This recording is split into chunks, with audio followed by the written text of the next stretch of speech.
saat itu gue takjub banget ya. Wah gila, Gunung Muria gede banget, tinggi banget. Dalam hati gue, kenapa gue gak kesini dari dulu ya. Tapi sepengetahuan gue Gunung Muria tuh pendek. Gak apa namanya, kalau gue lihat di peta itu cuman paling tinggi ketinggiannya 1700 sampai 1600 gitu. Perasaan gue tiduran sambil goyang-goyangin kaki gitu. Sambil goyang-goyangin kaki itu nggak nyampe lah, perasaan gue itu nggak nyampe 5 menit, bener-bener nggak nyampe 5 menit. Nah, jadi cuman ngerasa waktu itu gue goyang-goyangin kaki, terus tiba-tiba gue itu kayak melayang ya. Gue tuh ya terserah lo mau percaya mau nggak gitu, gue kayak terbang melayang. Gue ada di sebuah tempat. Halo, assalamualaikum sobat CP dimanapun anda berada. Alhamdulillah ya, jumpa lagi dengan gua Arya Sena. Pada kesempatan kali ini gua mencoba menceritakan sebuah kisah yang sebenarnya dari dulu gua agak malas ceritanya karena ini agak kontroversi ya, tapi ya gue cobalah. Dari 4 kali gua ngalami kejadian yang seperti ini, yang terakhir aja coba gue ceritainnya karena emang beda-beda background dan situasinya, walaupun yang 3 tempat tuh sama-sama di gunung.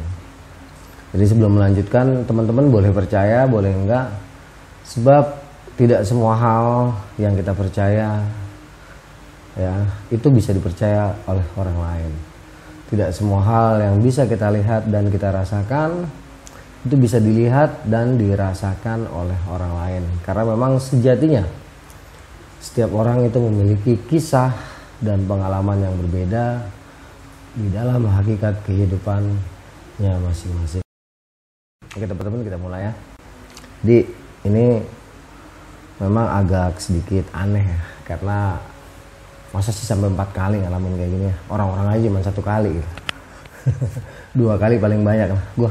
Gue sampai 4 kali. Ini gue ceritain kejadian yang keempat. Ya singkat kata itu kejadian ini baru kemarin ya, baru tahun 2020 ini kok, belum lama.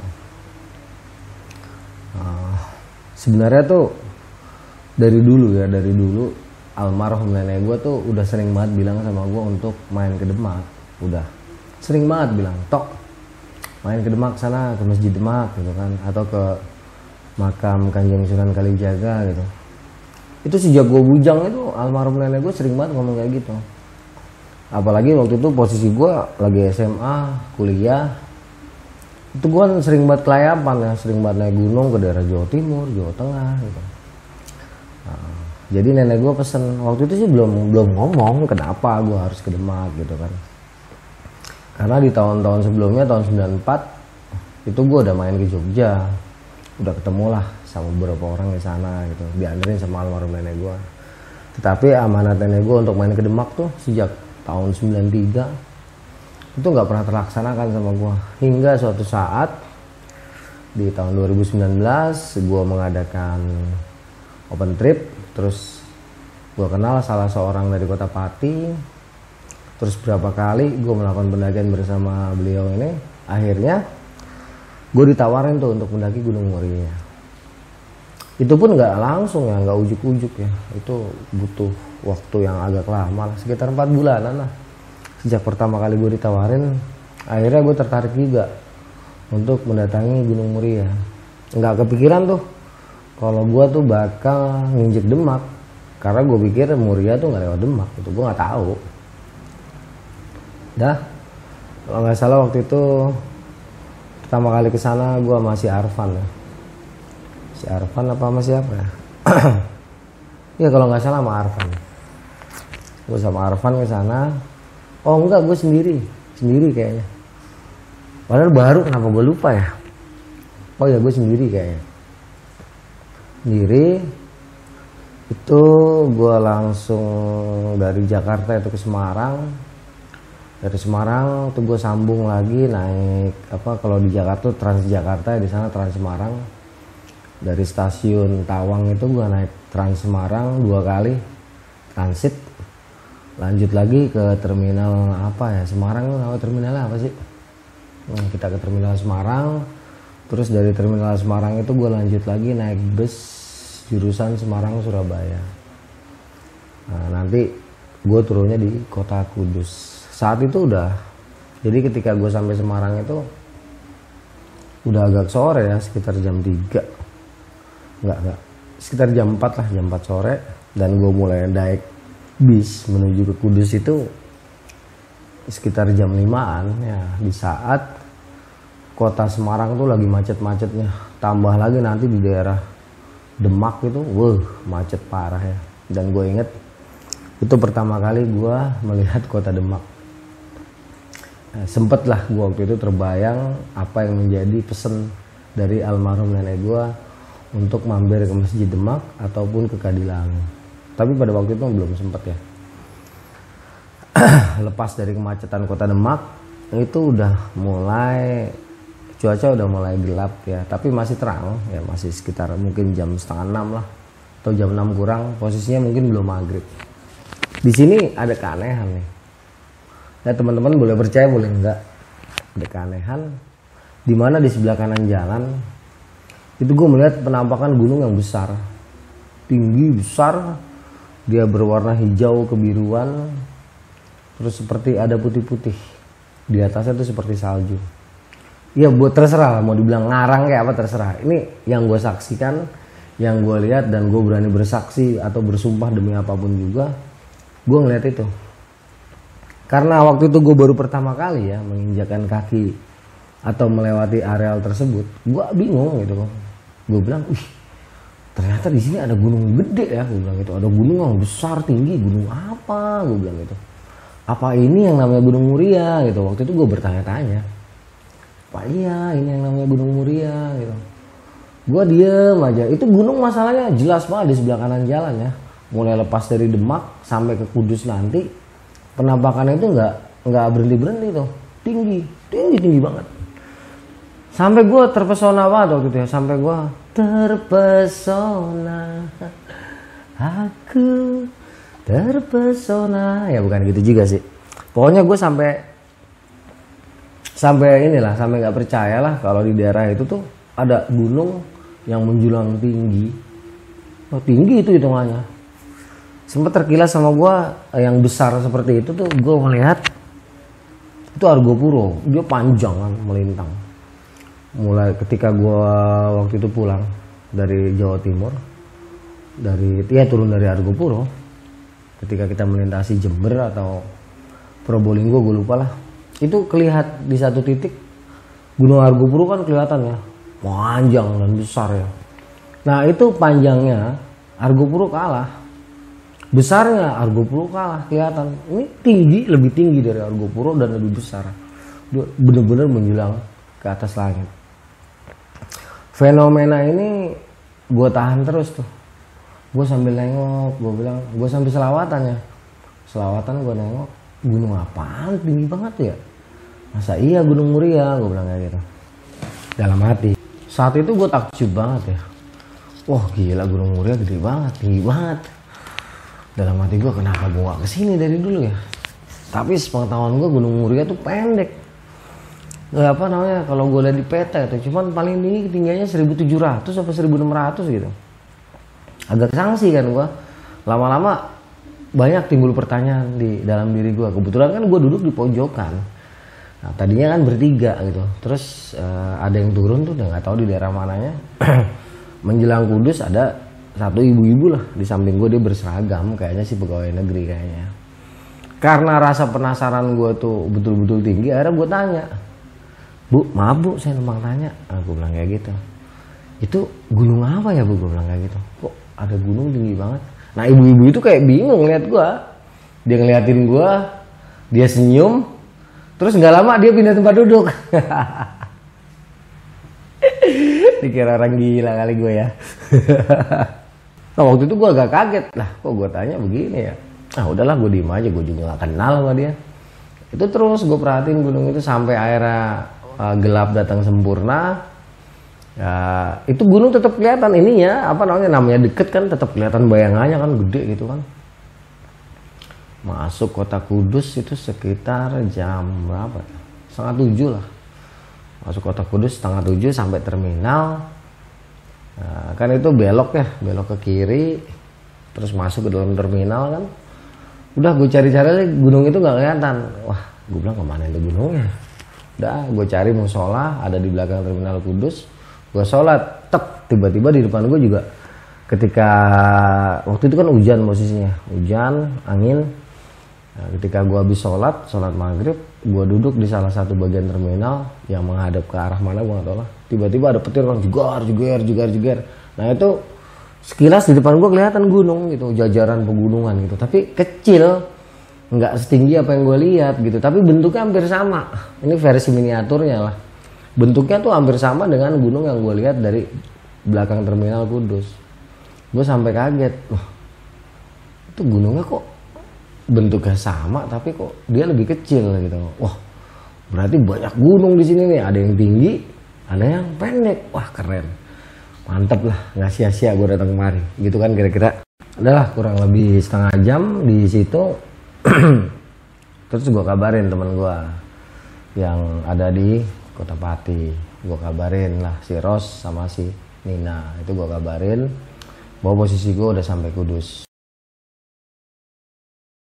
Terus mereka bilang ya udah bang, abang di situ aja, besok pagi atau besok siang, mereka bilang besok siang kita jemput katanya. Oh ya udah, karena gue emang udah kemalaman kan, udah. Akhirnya gue istirahat di terminal itu, gue di salah satu bagian terminal, yaitu di musola. Gue istirahat di musola, ya gue ngobrol-ngobrol lah, biasa. Gue ngobrol-ngobrol sama penjaga musola, sama penjaga WC, karena kan berdekatan tuh ya, antara musola dan WC itu selalu berdekatan. Nggak tahu gue kenapa harus berdekatan itu, kalau di terminal atau di mana WC sama musola tuh selalu berdekatan. Apa karena biar wudhunya gampang gitu ya, nggak tahu lah. Terus gue ngobrol-ngobrol lah sama penjaga musola, penjaga WC. Gue nanya-nanya, di depan itu gunung apa pak, kok kelihatannya bagus banget gitu. Wah itu Gunung Muria gitu depan. Terus gue tanya, gue sambil memperkirakan arah gitu kan, karena gunung yang gue lihat tadi waktu gue lepas dari Demak menuju ke Kudus itu tinggi dan dia posisinya ada di kanan jalan. Jadi dari arah Demak menuju Kudus itu di sebelah kanan jalan ya, itu gue melihat bener-bener gunungnya tinggi, tetapi bentuknya mirip dengan gunung yang gue lihat sekarang gitu kan, yang pendek ini gitu, bentuknya mirip kayak gitu. Ya gue, namanya gue baru pertama kali ke sana ya, gue penasaran dong, ya nggak? Gue penasaran, gue tanya, tentunya yang pertama kali gue tanya ya gunung yang kelihatan itu gue tanya. Itu gue tahu namanya Gunung Muria. Nah, gue tanya-tanya lah Gunung Muria tuh apa aja gitu. Oh ternyata di situ tuh banyak banget puncaknya ya, ada puncak Songolikur, ada puncak Atas Angin. Ya waktu itu karena emang gue nggak tahu ya, intinya gue tuh hobinya nanya, hobinya ngobrol, mencari atau menggali informasi dari orang-orang yang ada di sekitar gue ya, sehingga gue bisa mendapatkan literasi. Itulah gue kalau kemana-mana tuh hobinya kayak gitu, nanya untuk literasi. Setelah sekian lama lah, mungkin ada setengah jam lebih, gue ngobrolin soal Gunung Muria itu. Gue masih ragu-ragu nih untuk nanya gunung yang di sebelah kanan jalan ketika gue dari Demak menuju ke Kota Kudus. Akhirnya gue urungkan ya itu, masuk Badalisa kan, gue sholat isya dulu. Selesai sholat isya, gue makan MCK, gue mandi dulu tuh di musola, di kamar mandinya gue mandi. Selesai beres-beres, gue balik lagi ke musola. Terus gue diem merenung lah lama. Gue masih takjub ya dengan kehadiran gunung itu, karena tinggi banget. Seumur-umur gue nggak pernah lihat setinggi itu gunung dan sebesar itu. Makanya gue diem, gue takjub. Terus gue renungkan lagi, tadi kok kelihatannya gede gitu, kenapa sekarang kelihatannya kecil ya? Ada apanya? Gue cuek aja lah. Gue teringat pesan almarhum nenek gue bahwa gue harus nginjek Demak. Tapi saat itu gue malah udah ada di Kudus gitu, malah kelewatan Demaknya. Udah, gue diam, gue jikiran, gue santai. Karena kan besok gue baru dijemput nih sama teman-teman gue, cewek-cewek di sono gitu. Ya, santai. Adalah mungkin sekitar jam 9 MCK-nya tuh tutup tuh. Nah, ternyata penjaga MCK-nya tidur di situ di musola di bagian dalam. Awalnya gue naruh barang-barang gue di luar dan gue mau tidur di luar. Tapi kira-kira jam 10 kurang lebih gue malah diajak masuk ke musola untuk tidur di dalam aja. Tapi nanti sebelum subuh siap-siapin barang-barang untuk keluar karena untuk sholat subuh ya. Tetapi nanti sebelum sholat subuh gue harus bangun dan ngeluarin barang-barang karena akan dipakai untuk sholat subuh. Nah, sebelum tidur ini ngobrol-ngobrol lagi gue, ya gitu gue dari mana gitu kan, ngapain kesini, apa mau ziarah, apa mau ngapain lah, ditanya-tanya. Gue bilang ya gue mau naik Gunung Muria, terus juga nanti setelah naik Gunung Muria gue mau ke Demak, mau ke Kadilangu, ngobrol-ngobrol. Setelah gue rasa cukup enak, ya, cukup akrab gitu, gue coba tuh nanyain satu gunung yang gue lihat dari perjalanan gue dari kota Demak menuju ke kota Kudus. Dia posisi ada di sebelah kanan jalan. Itu gue coba gue tanya, Pak, itu gunung apa ya yang ada di sebelah kanan jalan dari arah Demak menuju ke Kudus? Orang itu bingung tuh. Gue penjaga musolanya tuh bingung, penjaga masjidnya, atau kayaknya penjaga WC juga ya, dia bingung. Gunung? Gak ada gunung mas, katanya. Ah masa sih pak? Serius gak ada gunung? Emang mas ngeliat gunung di situ? Karena orang itu ragu, betul-betul ragu. Gue bilang kayaknya sih pak kayak gunung. Soalnya sore-sore saya lihat. Saat itu tuh sore. Jadi, tapi sampean bener lihat gunung gitu? Iya perasaan saya pak. Nah, gue juga agak ragu. Padahal posisi aslinya gue bener-bener ngeliat gunung yang megah dan besar berwarna biru kehijauan di saat sinar matahari itu udah mulai redup. Tapi gunung itu terlihat biru kehijauan. Ya juga ada putih-putih gitu, titik-titik putih di atasnya. Mungkin awan atau apalah, gue kurang paham. Itu bener-bener jelas. Cuman karena si bapak-bapak ini bilang, dia ngomong sekali lagi, nggak ada gunung mas di situ. Ya kalau sampean ngeliat gunung ya aku nggak ngerti gitu. Sampean masih waras apa enggak? Ya bercanda gitu. Gue bilang biasa masih waras lah pak. Ya ini mungkin saya salah lihat kali pak ya. Gue bilang kayak gitu. Mungkin saya salah lihat. Iya salah lihat sampean. Di sebelah kanan jalur dari Demak menuju ke Kudus ya nggak ada gunung mas, itu rata katanya. Ya ngobrol-ngobrol mungkin sampai jam 11. Akhirnya dia istirahat, gue juga istirahat. Nah, malam itu gue sholat malam, sholat 2 rakaat, sholat hajat ya. Gue sholat hajat 2 rakaat. Terus gue zikiran, nah dalam zikiran itu gue tertidur. Sampai jam 4 gue bangun. Terus gue beresin barang-barang gue keluar musola. Gue mandi, wudhu. Terus gue sholat fajar, prepare untuk sholat subuh. Udah, itu udah gak ada apa-apa tuh ya. Udah, gue tanda tanya gue masih tanda tanya besar. Tapi sebentar lagi kan akan dijawab. Karena akan datang siang. Udah sambil nunggu badal subuh datang, gua zikiran. Masuk badal subuh, gua sholat subuh. Selesai sholat subuh, gua keluar lagi musola. Gua merenung lagi. Nah itu matahari kan makin terang tuh, terang. Itu terlihat jelas banget di depan gua sebuah gunung. Ya, ini gunung beneran karena siang-siang gua lihat, gunung beneran. Gua bilang, nah di sini jelas kan, gua lihat, ini gunung bentuknya sama yang gue lihat tadi di sana gitu kan. Ini kok dia posisinya di sini? Gue coba gini, posisi gue tadi jalan raya yang menuju ke sini kan dia ngarahnya ke sini ya. Oh berarti dia tetap di sebelah kanan dia adanya nih, bukan di sini. Gue bilang kayak gitu. Logika main dong.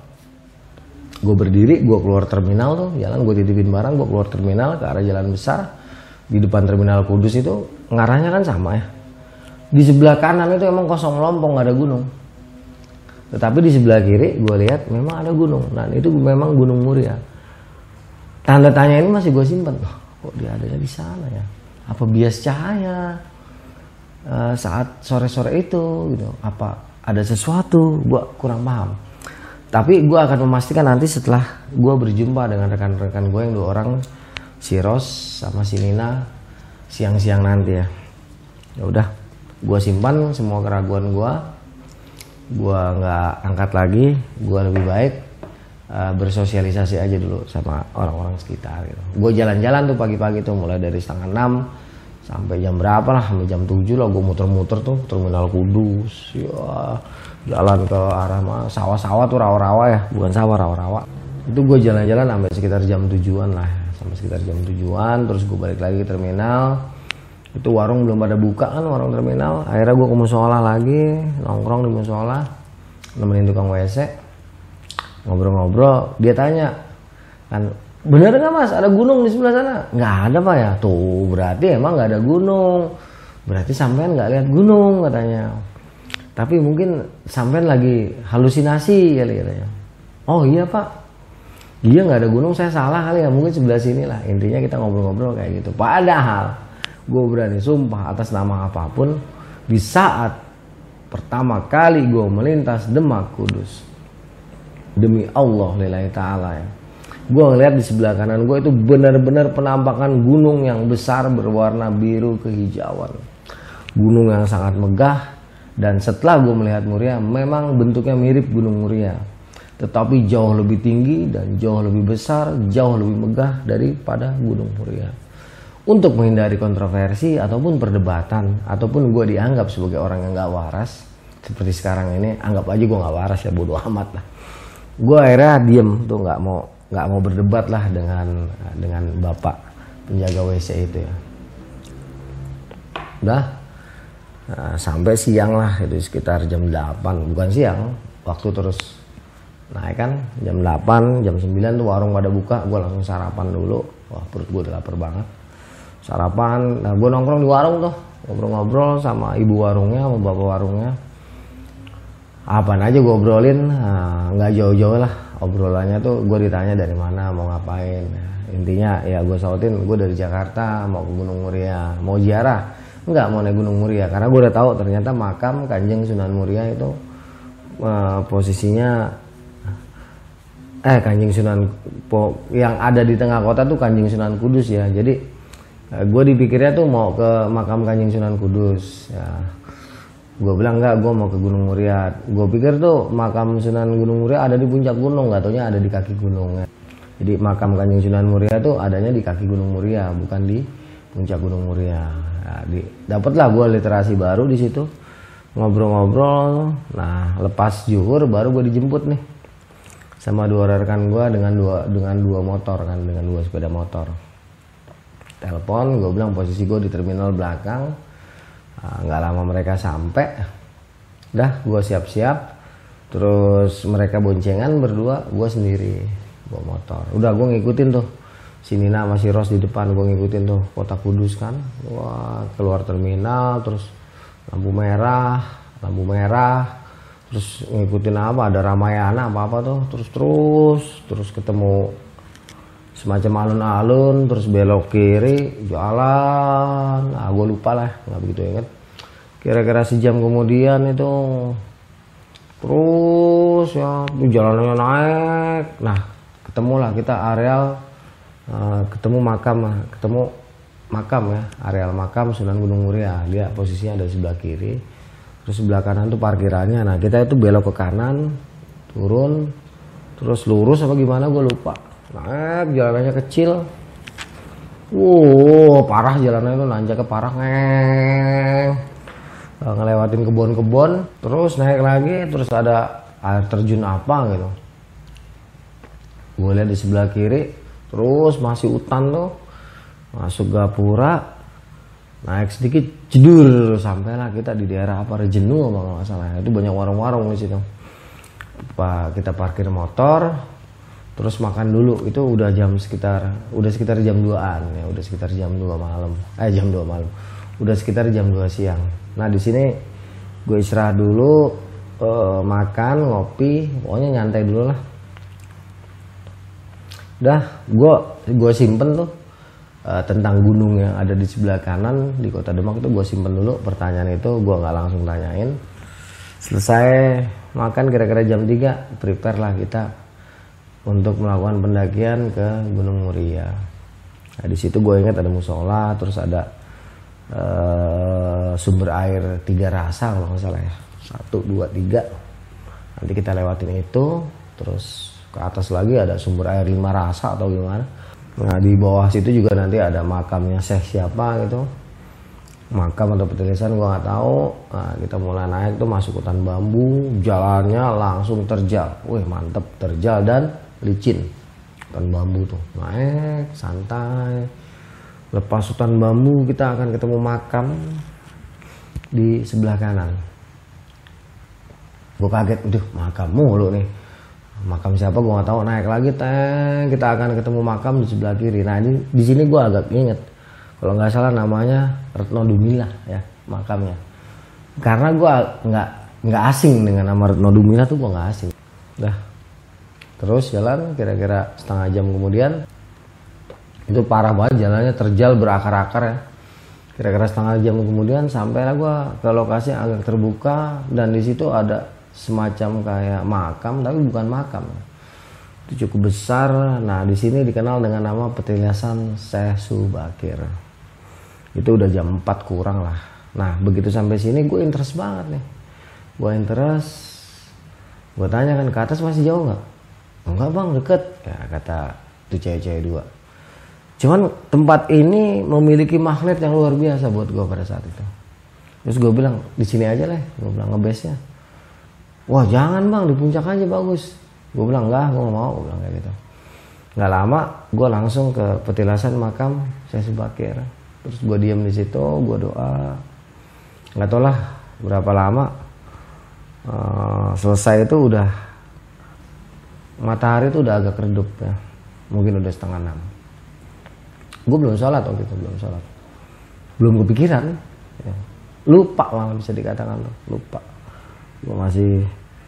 Gue masih diem aja di situ. Nggak lama hujan tuh, belum hujan.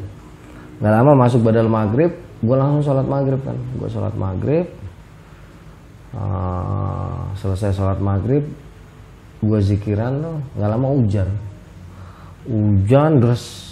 Tenda itu udah jadi, udah dibikinin tuh sama 2 temen cewek gue. Nah, kebetulan tendanya tenda 3 orang. Nah, dia juga punya teras di luar kan, karena di dalamnya cewek-cewek gue gak enak. Akhirnya gue milih bagian yang paling pinggir, di deket teras itu. Gue gelar plesit ya. Sebelumnya tuh udah ada memang teras luarnya, cuman gue tambahin. Jadi hujan-hujan itu gue keluar bikin teras plesit untuk tambahan gue. Udah kehujanan basah tuh. Sebelum itu gue juga mau Pepsi, gue Pepsi dulu. Terus dikit basah badan gue, cuman gue nggak mau ganti karena nggak terlalu dingin kan, biasa aja. Padahal itu gue mau bakar-bakaran niatnya habis itu, tapi karena hujan ya udah. Ya selesai beberes itu gue gelar matras kan, pintu tendanya jadi nggak ditutup tuh ya, karena ada gue di luar kan. Dah tuh gelar matras, gue juga udah pakai jaket merah gue biasa. Dah gue tiduran bantalan. Itu perasaan gue nih, gue tiduran sambil goyang-goyangin kaki. Itu nggak nyampe lah, perasaan gue itu nggak nyampe 5 menit, bener-bener nggak nyampe 5 menit. Nah, jadi cuman ngerasa waktu itu gue goyang-goyangin kaki, terus tiba-tiba gue itu kayak melayang ya. Gue tuh ya terserah lo mau percaya mau nggak gitu, gue kayak terbang melayang. Gue ada di sebuah tempat yang nggak bisa gue sebutkan ya, karena ini berhubungan dengan sesuatu ya. Gue ada di satu tempat, dan di tempat itu gue ketemu beberapa tokoh. Dari situ gue diajak muter-muter tuh kota Kudus, terus gue diajak ke kota Demak ya. Gue lihat, tapi gambaran kotanya, gambaran situasinya bukan Kudus atau Demak di era sekarang. Gue nggak tahu lah, karena waktu itu rumah-rumahnya juga masih gede kayu ya, masih gede bambu kebanyakan, ataupun rumah bata bawahnya aja, tapi atasnya kayu. Dan yang rumah batu full itu jarang banget gitu kan. Dan gue ingat sepanjang kali itu juga masih hutan-hutan gitu kan, masih sawah apalah. Intinya tuh di jalan-jalannya itu masih pedati yang lewat tuh, masih kereta-kereta pedati. Jadi gue kayak ngimpi dibawa ke masa lalu lah. Itu gue ke satu titik gue gak usah sebutkan ya. Terus gue melihat penampilan sebuah masjid dari kayu tapi kokoh, di depannya tuh lapangan. Terus di sebelah kiri masjid, kalau dia ngadep kemana ya? Ya ini depan masjid, kalau nggak salah sebelah kirinya agak serong itu ada kayak bangunan keraton megah. Nah, itu entah ya, ini kan namanya kita di alam ajaib ya. Ada di daerah tersebut ya, gue muter-muter tuh di kota lama itu. Di kota lama itu terus baru nanti gue diajak jalan lagi sama seorang tokoh ke daerah Kudus. Kudus tempo dulu juga sama bentuknya juga, tempatnya kayak gitulah dalam artian, tapi waktu itu ada keraton tapi tidak sebesar keraton yang di daerah Demak, itu di dekat masjid ya. Sekarang kayaknya di pusat kota Kudus ya.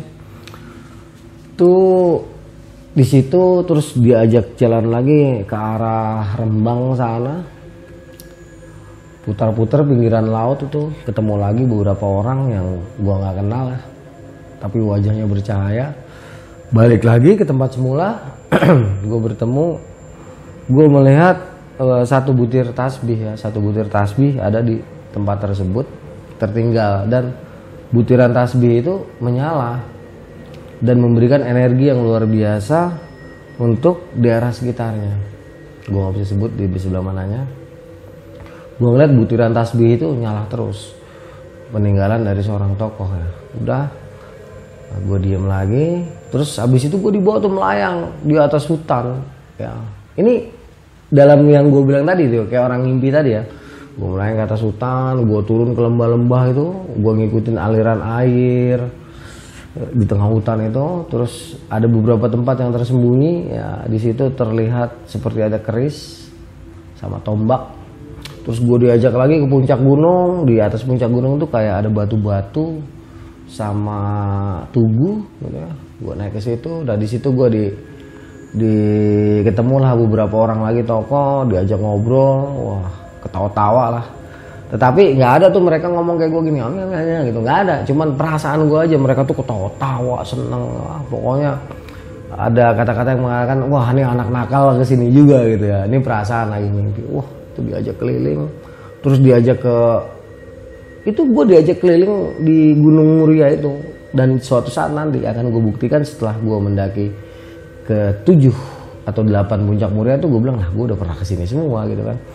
Itu baru gue buktikan nanti. Kalau waktu itu, waktu kejadian itu gue bingung ini mana gitu kan. Diajak jalan, diajak ketawa-tawa sama beberapa tokoh, walaupun ketawanya tuh bukan gua gitu, enggak, tapi seperti sedang ketawa gitu kan. Adalah dalam perasaan gue itu, dalam bayangan gue itu ya sekitar 15 menitan itu. Jadi gue diajak jalan ke kota Demak itu sebentar, diajak jalan ke kota Kudus itu sebentar, diajak jalan ke arah Rembang sampai Tuban itu sebentar, terus muter-muter di daerah Gunung Muria itu juga sebentar, dan itu nggak menyeramkan sama sekali ya. Gue justru merasa ringan dan enteng ya, sampai gue di satu titik itu menangis terseduh-seduh karena gue bisa nginjek Demak, nginjek Kudus, sesuatu yang udah lama diamanatkan oleh almarhum nenek gue untuk gue kunjungi, tetapi nggak pernah bisa kelakoni karena banyak hal lah. Dan gue seperti enggan itu menginjak kota Demak, Kudus itu gue seperti ada keengganan yang gue sendiri nggak paham, dan juga banyak faktor yang membuat gue tuh nggak sampai ke sana gitu. Kayak misalnya nggak ada gunungnya, nggak ada, pokoknya nggak seru lah. Pokoknya apa ya, gue kan kalau mendatangi suatu tempat tuh harus ada gunungnya gitu kan. Nah gue berpikir Muria apaan, pendek banget, sama Salak aja tinggian Salak, intinya kayak gitulah. Jadi nggak terbesit keinginan tuh untuk mendaki Gunung Muria ataupun mendatangi Demak ataupun Kudus tuh nggak ada. Sampai satu saat tanpa sengaja ya, mungkin sudah, bukan nggak ada yang nggak sengaja sih ya. Segala sesuatu tuh sudah direncanakan oleh Allah dengan baik, dengan sempurna, dengan teratur, dan dengan matang.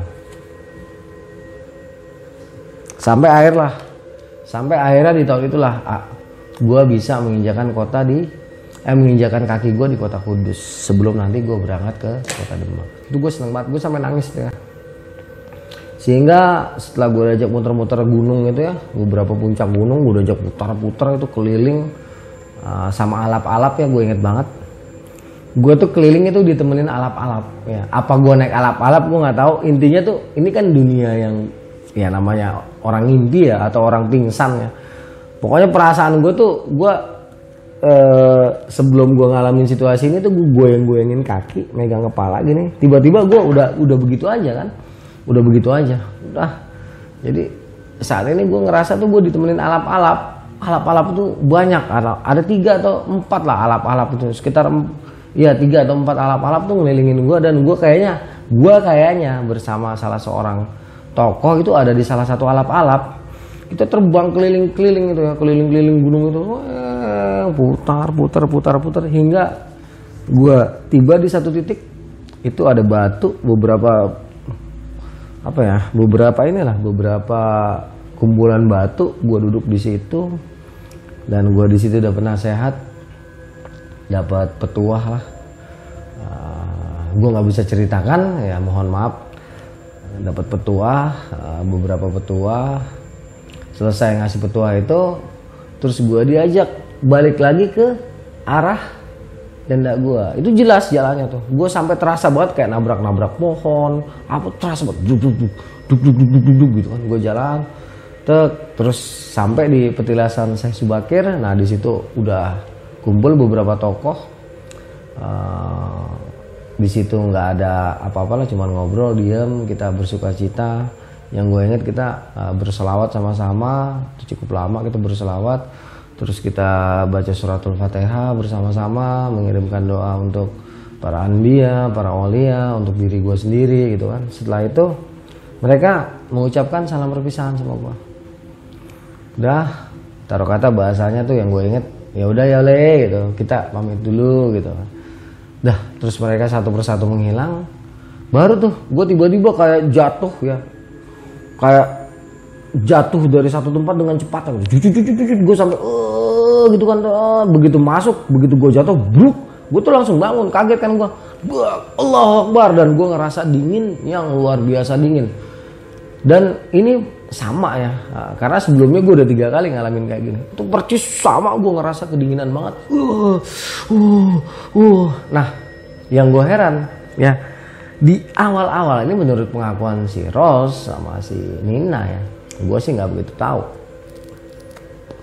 Yang gue heran si Ros sama si Nina tuh nggak bingung, nggak kaget.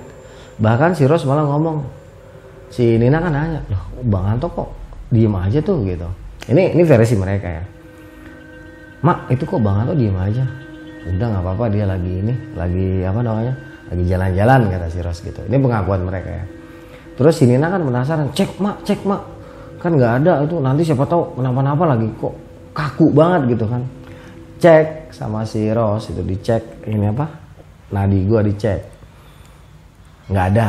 Dicek jantung gua nggak ada, cuma si Ros nggak ngomong. Si Nina penasaran kan, dipegang tuh nadi gua dipegang, jantung gua dipegang, emang nggak ada semua kan, detak jantung sama detak nadi tuh nggak ada. Tapi mereka tuh kayak nggak panik gitu, apalagi si Ros ngerasa emang gue tuh lagi jalan-jalan gitu. Jadi mereka cerita itu, terutama si Ros cerita, karena si Ros itu kan nggak terlalu jauh sama gue. Itu cerita katanya gue tuh diem aja, posisinya diem kayak orang lagi kaku, posisi badan gue tuh kaku, bener-bener kaku dan dingin. Jadi ketika gue masuk balik lagi gue ngerasa kedinginan, dia nggak kaget. Dia cuma tanya, dari mana Bang? Gue bilang, lah kok tahu? Gue bilang kayak gitu kan. Terus kok badan dingin banget? Gue bilang kayak gitu. Ini jam berapa ya? Karena perasaan gue tuh baru sekitar 15 menitan. Jadi yang gue inget itu, gue ngalamin kejadian itu sekitar habis Isya kan ya, atau sekitar habis maghrib lah. Nah pas gue tanya, pas gue kedinginan bangun itu gue tanya, dia lihat jam 2 Bang. Hah? Jam 2? Jadi ya mulai dari jam 7 sampai jam 2 itu posisi gue nggak ada di posisi jiwa gue tuh, nggak ada di badan gue, karena badan gue itu kaku, nggak ada detak nadinya, nggak ada denyut nadi, nggak ada detak jantung, dan itu berlangsung selama 5 jam. Jadi ketika gue balik, wajar mungkin tubuh gue udah kaku karena nggak ada isinya kan, nggak ada ruhnya kan. Jadi kenapa gue kedinginan separuh mati ya, mungkin karena tubuh gue tuh dingin, bener-bener dingin. Jadi ketika gue masuk gue bener-bener kaku, wah gue kedinginan separuh mati. benar-benar dingin yang luar biasa dingin. Ya udah, karena udah kayak gitu, gue langsung bikin air hangat tuh ya. Gue bikin air hangat, gue minum. Selesai itu karena hujannya udah berhenti, gue langsung ke petilasan Syekh Subakir. Di samping petilasan beliau tuh gue sholat 2 rakaat, terus gue zikiran lagi sampai sekitar jam 3. Baru gue istirahat. Itu gue tidur, badan gue enteng banget bro, enteng, tenang. Dan keinginan gue untuk menginjakan kaki di Kadilangu tuh seperti nggak tertahankan lagi. Jadi seperti memiliki kerinduan yang luar biasa terhadap Kadilangu dan Masjid Demak. Udah, akhirnya setelah itu jam 3, kurang lebih jam 3 gue tidur. Terus jam berapanya, jam 5-nya atau jam 6 lah, udah sedikit terang, kita bangun. Terus kita bersama-sama tuh menuju ke puncak, apa ya namanya tuh, kalau di situ namanya Argo apa ya, Argo Jombang sebelahnya, oh Argo Piloso. Kita menuju ke puncak Argo Piloso. Nah sebentar banget ya, nggak nyampe sejam setengah lah, itu kita udah sampai puncak Argo Piloso. Nah di Argo Piloso ini gue kaget lah, gue udah ke tempat ini semalam gitu kan, cuman gue nggak ngomong gitu. Terus ada lembah, dinding lembah yang memisahkan kita, itu gue perhatikan loh, gue kayaknya semalam udah lewat sini gitu. Di antara lembah-lembah ini gue diajak main itu kan, gue diajak terbang, melihat-lihat situasi dan kondisi. Intinya tuh gue tempat itu nggak asing sama sekali. Tempat Argo Piloso itu gue bener-bener nggak asing, bener-bener tempat yang sepertinya udah sering gue injak gitu ya. Bener-bener nggak asing lah, gue ngeliat semua sudut-sudut gunung-gunungnya tuh gue nggak asing. Biasa aja lah, adalah sekitar 2 jam kita di puncak tuh, sambil masak, sambil santai-santai. Akhirnya kita turun lagi, sekitar jam 11 kita sampai ke base camp, packing. Terus turun ke bawah ke Rejenu, makan-makan dulu di Rejenu. Lepas badal zuhur kita bergerak menuju ke Kudus. Nah di sini gue dipinjemin motor sama si Ros balik ke Pati, sementara gue pakai motornya Ros ke Masjid Demak. Waktu itu gue dilepas aja, dilepas begitu aja udah. Ya karena udah yakin ya. Udah, gue ke arah Demak dan gue nggak nyasar ya, alhamdulillah gue nggak nyasar. Gue sampai ke Simpang 6 Demak itu, sampai Simpang. Terus gue parkir motor di salah satu bagian yang bisa buat parkir motor. Gue masuk ke Masjid Demak dan gue nggak kaget ngeliat Masjid Demak karena gue udah sering lihat gitu. Pokoknya intinya begitu gue masuk ke Masjid Demak itu, gue nggak merasa asing dengan seluruh bagian yang ada di Masjid Demak itu. Gue nggak ngerasa asing juga dengan semua lingkungan yang ada di situ. Gue kayak kenal gitu kan, padahal gue baru sekali di situ di alam nyata. Semalam juga, kalau semalam kan gue tempo dulunya ya, terus gue perhatikan ini depan, berarti keratonnya di depannya nih, harus sebelah sini sedikit nih gitu kan. Wah ini keratonnya 11 kali gitu kan, karena kalau ngikutin kejadian yang semalam itu. Nah di situ di Masjid Demak gue sholat, terus selesai sholat gue langsung, karena gue nggak tahu Kadilangu waktu itu ya, karena gue udah ngerasa seneng udah bisa sholat di Masjid Demak itu, gue balik lagi ke arah Kudus. Terus gue kabarin si Ros, gue udah sampai Kudus. Nggak lama si Ros datang sama si Nina itu sekitar jam berapa, hampir maghrib. Motornya diambil dan gue posisi ada di terminal lagi sampai besok siang loh. Sampai besok siang gue ada di terminal Kudus, sambil nunggu bis yang ke Jakarta. Itu gue merenungkan sesuatu, yaitu di saat gue berangkat dari Kudus ke Demak kan gue sering nengok ke arah kiri ya, itu bener-bener nggak ada gunung sama sekali ya. Sedangkan waktu gue berangkat kemarin, kira-kira 3 hari yang lalu itu jelas banget gunungnya. Nah sepanjang perjalanan itu gue sambil mikir, gue sambil selawatan, ada pertanyaan di hati gue, gunung apa ya? Kenapa sekarang nggak kelihatan? Padahal waktu gue berangkat itu jelas banget. Udah, akhirnya gue nggak pikirin kan sampai Demak. Di Demak itu gue seperti yang gue ceritain tadi. Pas balik lagi dari Demak menuju Kudus itu lagi-lagi gue perhatikan, coba gue inget-inget, gue hubung-hubungan dengan kejadian dimana saat gue pingsan atau di saat gue lagi mati suri itu, gue kembali lagi diajak ke gunung itu gitu, tapi gue nggak nemu juga kan. Akhirnya itu gue simpan dalam hati gue, walaupun gue sedikit husnizon kepada Gusti Allah bahwa itu sebuah gunung yang luar biasa yang gue saksikan, karena memang tidak semua mata bisa melihat gunung tersebut. Akhirnya gue gak mau pikirin lagi, tapi gue lebih banyak berzikir dan berselawat sepanjang perjalanan menuju ke Kudus. Nah, kisah-kisah ini tentunya bisa kita jadikan sebagai bahan renungan ya. Dalam arti, waduh, gue ngalamin lagi gitu. Orang-orang sekali atau 2 kali, gue sampai 4 kali ngalamin situasi dan kondisi yang di luar nalar ini. Dan ini cerita sebenarnya ya gue benar-benar mohon maaf harus banyak yang gue skip ya. Tetapi intinya tuh bisa kita ambil banyak bahwa hidup dan mati itu Allah yang mengatur. Segala sesuatu kejadian itu semuanya Allah yang ngatur. Mau dipercaya mau tidak sama orang yang tidak mengalaminya, ya itu nggak masalah. Yang paling penting adalah kita jangan pernah melupakan garis darah keturunan kita ya. Dan jangan sampai kita kepaten obor dengan saudara-saudara kita walaupun kita sudah lama tidak bersuah ataupun tidak berjumpa. Jadi sepertinya waktu itu nenek gue menyampaikan pesan ya untuk berziarah, untuk menyambung kembali silaturahmi yang mungkin terputus sudah sekian lama gitu kan. Tetapi tidak pernah gue lakukan. Nah di saat gue melakukan itu, gue berziarah ke salah satu tempat ya, di mana di tempat itu akhirnya gue bisa menyambung silaturahmi lagi ya. Itu gue menemukan kedamaian yang luar biasa. Jadi di sini intinya adalah kita jangan ngeremehin ya pesan dari orang tua. Terkadang pesan itu bukan mereka yang menyampaikan kemungkinan besar, tetapi mungkin ya Allah Subhanahu wa taala memberikan satu isyarat kepada orang tua kita untuk kita jalani ya, supaya kita bisa menemukan jalan kehidupan kita di masa sekarang ini. Itulah teman-teman kisah gua yang sedikit di luar nalar, dan mohon maaf untuk tokoh-tokohnya benar-benar gua skip karena akan menimbulkan perdebatan yang nggak ada gunanya.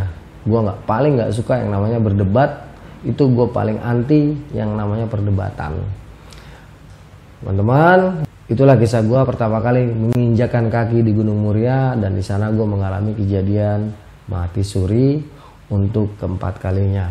Oke, gue Arya Sena undur diri. Sampai jumpa di kisah-kisah selanjutnya. Wassalamualaikum warahmatullahi wabarakatuh.